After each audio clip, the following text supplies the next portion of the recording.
दुकान पर मीनाक्षी संध्या और उसकी माँ को बहुत अच्छी अच्छी महंगी साड़ियाँ दिखाती हैं, जिसमें से उन्हें एक हरी रंग की साड़ी पसंद आ जाती है।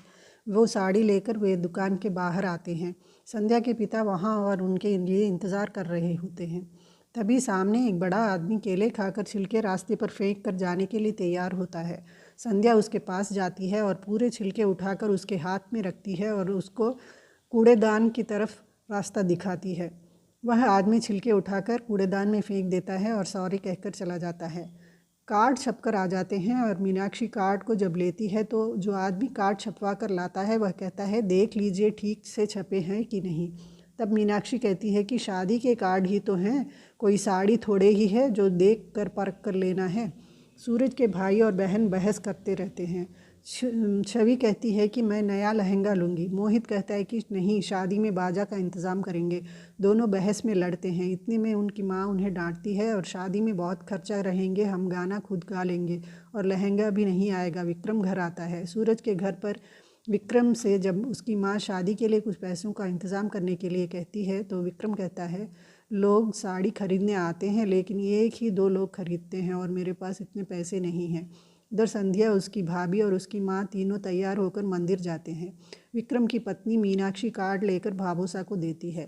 सूरज, उसकी माँ मीनाक्षी और उसकी बहन छवि मंदिर पर पहला कार्ड चढ़ाने के ले जाते हैं। तभी संध्या, उसकी माँ और भाभी गणगौर के लिए अवसर पर मंदिर आते हैं। वहाँ सूरज के मोहल्ले की औरतों भी मंदिर आती हैं, जो सूरज की माँ भाभोसा से उनकी होने वाली बहू के बारे में पूछती हैं। तब सूरज की माँ अपने होने वाली बहू के गुणगान करती है। कहती है, मान लो अचानक घर पर रिश्तेदार आ गए, तब उनसे बातों में लगे रहने पर ही होने वाली बहू पूरे घर के लिए खाना बनाकर परोसने के लिए तैयार हो जाएगी। वह 21 गुणों में तेज है। जिसे संध्या और उसकी सहेली सुनकर हंसते हैं। संध्या अपनी सहेली से कहती है कि उसे बहू चाहिए या 21 गुणों वाली मशीन। उसकी सहेली उसको डांटती है और पूछती है कि अगर ऐसी सास तुझे मिल गई तो तू क्या करेगी। संध्या कहती है, उस जैसी सास को मेरी जैसी बहू मिल गई तो दोनों के लिए सज़ा होगी। भगवान दो लोगों को एक साथ सज़ा तो नहीं दे सकते। और दोनों हंस देते हैं। इतनी में संध्या की माँ आती है और वह तीनों मंदिर में चल पड़ते हैं। सूरज की माँ पंडित को कार्ड देकर भगवान पर चढ़ाने के लिए कहती है। पंडित जी कार्ड भगवान के चरणों में चढ़ाकर पूजा करते हैं। शिव जी की महिमा देखो। सूरज और संध्या साथ साथ मंदिर का भ्रमण करते पाए जाते हैं। भगवान का प्रार्थना करते हुए सूरज खड़ा रहता है। तभी संध्या भी प्रणाम करने के लिए आती है। उसी समय संध्या की चुनरी उड़कर सूरज के मुंह पर गिरती है, जिसे हटाते वक्त सूरज पहली बार संध्या का मुंह देखता है।